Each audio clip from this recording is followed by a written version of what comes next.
Hi, good day.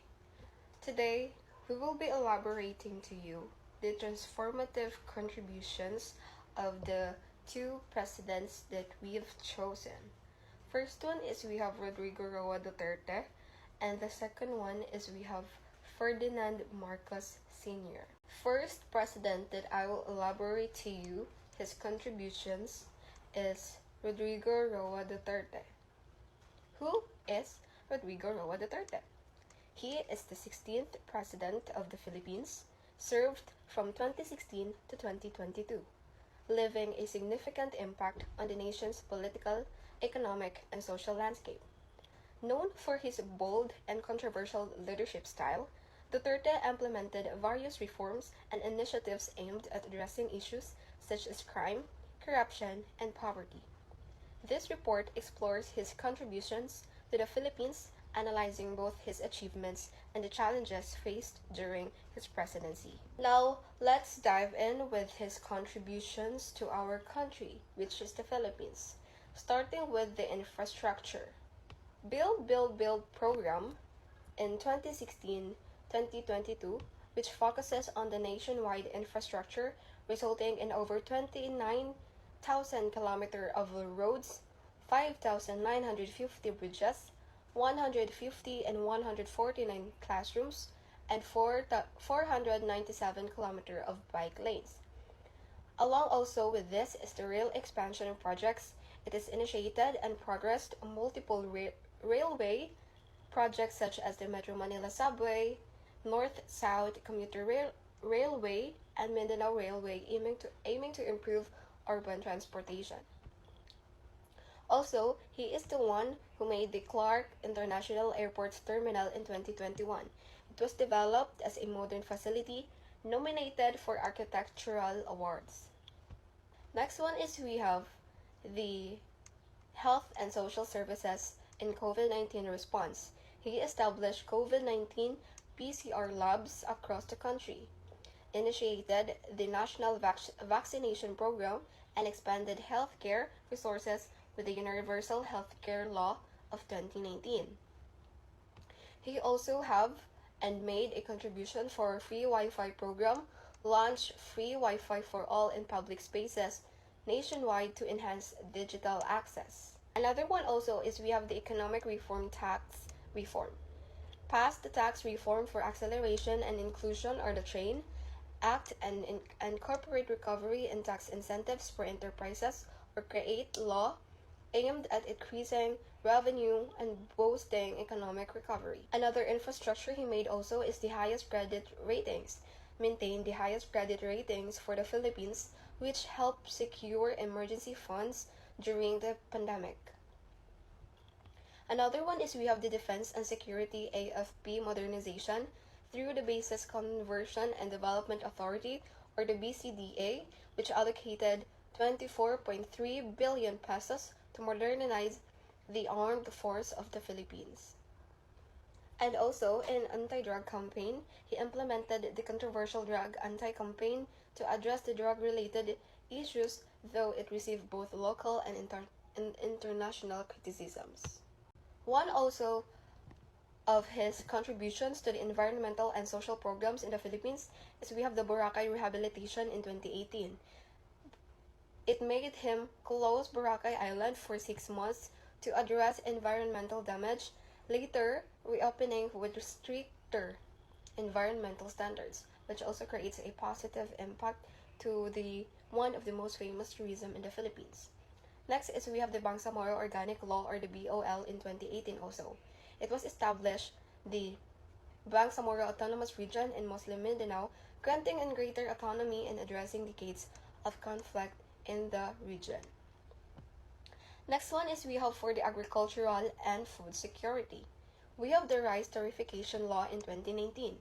It allowed rice imports to stabilize the market and prevent rice shortages, though it had mixed effects on local farmers and also the agricultural sectors. Next is we have the Educational and Digital Access. Free Higher Education Act in 2017. Implemented free tuition in state universities and colleges to increase access to higher education. Next is we have also the National ID System in 2018. It is launched the Philippine Identification System, or the PhilSys, to streamline public service access and improve government sufficiency. Last is we have, not last.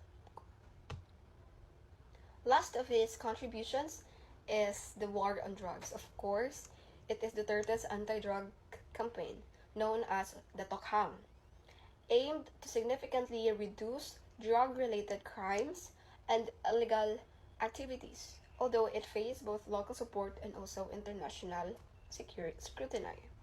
One of the downside for Duterte's administration is we have the war on drugs, where thousands of alleged users and dealers killed, sparkling international outcry for human rights violations. Also, we have the extrajudicial killings, which accusations against law enforcement for excessive force and lack of accountability. And also, press freedom declined, where journalists, especially those critical of Duterte, face intimidation and legal challenges. We have also another downside also is the national debt of another concern also is the national debt increase. It is significant that our country has been borrowing and it raised debt levels, prompting concerns about economic sustainability. Next one also is we have the China relations, which also prominent and is prevalent right now, because the Turkish sword stance on China in the South China Sea frustrated many Filipinos seeking stronger sovereignty. Another one also is we have the democratic backsliding. This was perceived weakening of democratic institutions and political intimidation of opposition. Another downside also is the social divide, where policies created polarization, with supporters seeing him as a strong but critics viewing him as authoritarian. And the last downside for Duterte's administration is the legacy of fear, meaning heavy policing and fear among community due to the anti-drug campaign affected trust on law enforcement. So I will be talking about the President Ferdinand Marcos Sr. Who is President Ferdinand Marcos Sr.? Ferdinand Marcos was a Filipino politician and dictator who served as the 10th President of the Philippines from 1965 to 1986.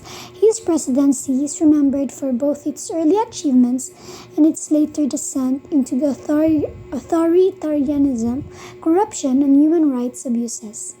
He was born on September 11, 1917 at Sarat, Ilocos Norte, Philippines. Marcos initially gained prominence as a lawyer, and he became involved in politics in the 1940s. He served as a member of the House of Representatives and later as a senator. During World War II, he claimed to have led a group of guerrilla fighters against the Japanese, although this claim was later disputed. So, the presidency of Ferdinand Marcos Sr. Marcos Sr. was first elected president in 1965 as the candidate of the Nacionalista Party. He was re-elected in 1969, but his second term was marked by increasing political instability and opposition. This is the time where the people in the Philippines, during his second term, think of him as a corrupt official. So his contribution, there are infrastructure. So this is his contribution about infrastructure, construction of major highways. Marcos promoted the building of national roads and bridges, including the North Luzon Expressways and the South Luzon Expressways, which improved connectivity across the archipelago.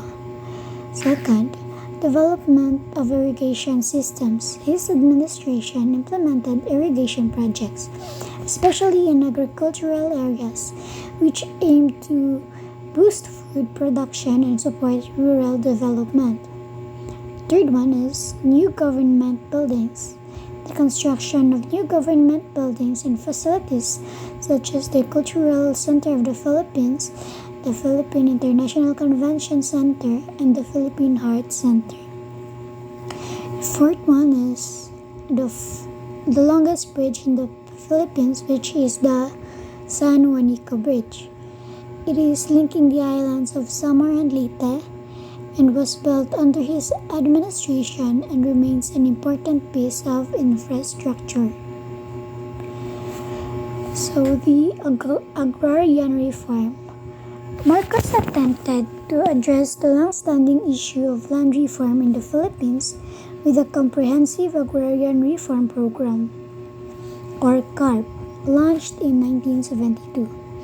This program sought to redistribute land from large landowners to tenant farmers, though its implementation was highly criticized for being ineffective and, in some cases, counterproductive. While Marcos' land reform was meant to address the plight of Filipino farmers, much of the land distribution was either delayed or blocked by political and economic elites, including his own allies. Nonetheless, the program had some success in redistributing land, but its long-term impact was limited by corruption and weak enforcement. The economic growth during the early years. In the early years of his presidency, Marcos oversaw some economic growth in the Philippines. The country experienced a period of relative prosperity driven by industrialization and the expansion of manufacturing. The Philippines also benefited from foreign investments, particularly from the United States, which had military bases in the country, here in the Philippines. So, Marcos's economic policies in the 1960s and 1970s focused on import substitution industrialization, or ISI, which sought to reduce dependency on foreign goods by developing local industries. Some sectors, like textiles and chemicals, benefited from this approach. During the early years of his rule, the country saw growth in sectors such as agriculture, mining, and infrastructure. However, this growth was not sustainable in the long run and was overshadowed by the economic mismanagement of these later years in office. So, the national security and defense. During the declaration of martial law in 1972, it is a means to protect the Philippines from internal threats such as communist insurgencies and separatist movement. Some of the contributions related to national security during his rule include the modernization of the military. So, Marcos invested in the modernization of the armed forces of the Philippines, which is the AFP, to counter the growing threat of communist guerrillas and Muslim separatists. This included the acquisition of new equipment and the strengthening of military institutions. So the next one is the anti-communist campaign. Marcos' government waged an extensive campaign against the Communist Party of the Philippines, or CPP, and its armed wing, the New People's Army, or NPA. While this was framed as a necessary step to ensure national stability, it was also marked by human rights violation and the suppression of opposition. So there are cultural and educational initiatives that he contributed. So Marcos's regime made several contributions in the areas of culture and education. So the CCP was established to promote Filipino culture and the arts. The center hosted cultural events, exhibitions, and performances aimed at promoting national identity and pride. So the NAP, or National Artist Program, is it recognized and honored Filipino artists and their contributions to various forms of art such as the literature, music, the visual arts, or other form of art. Higher education. Marcos also promoted expansion of higher education in the Philippines, supporting the growth of state universities and colleges. So there is also international diplomacy. Marcos made several efforts to strengthen the Philippines' ties with foreign countries, especially with the United States, during his presidency, which had military bases in the Philippines at that time. He was also involved in efforts to improve relations with other Southeast Asian nations and the broader international community like China, Japan. So, the Association of Southeast Asian Nations, or ASEAN. So Marcos was involved in the creation of the ASEAN, which was founded in 1967 to promote economic, political, and security cooperation among Southeast Asian nations. So the strategic military alliances. Marcos maintained strong military ties with the U.S. throughout his presidency, allowing American military bases in the Philippines to remain operational, while also cultivating relationships with other countries including Japan and China during the Cold War. So, his contributions on health and medical advances. The Philippine Heart Center is one of the notable health initiatives of Marcos' government that was established at the Philippine Heart Center on 1975, which became a premier medical institution for treating heart disease and other cardiovascular conditions. Philippine Kidney Center. It is another major medical institution that it was established during Marcos' presidency in 1981, which was aimed at providing specialized care for kidney disease and dialysis treatments. He also has a contribution for promoting Filipino nationalism.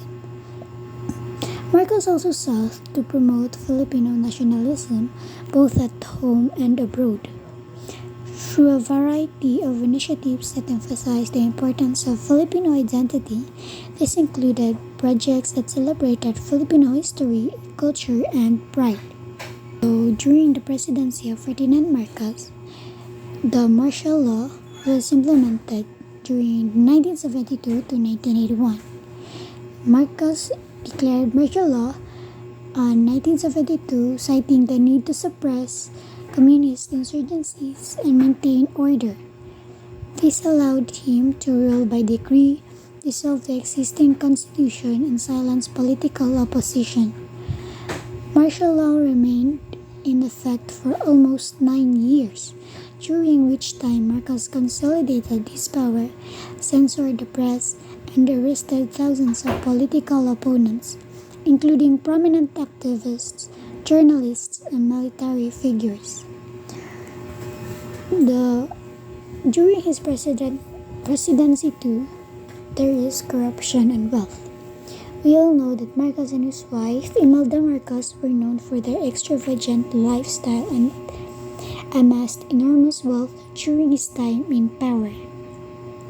It is estimated that the Marcos family siphoned off billions of dollars in public funds from the people of the Philippines.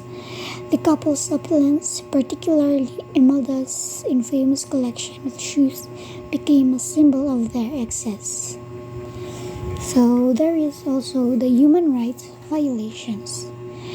During the regime of the President Ferdinand Marcos Sr., thousands of Filipinos were tortured, killed, or have disappeared.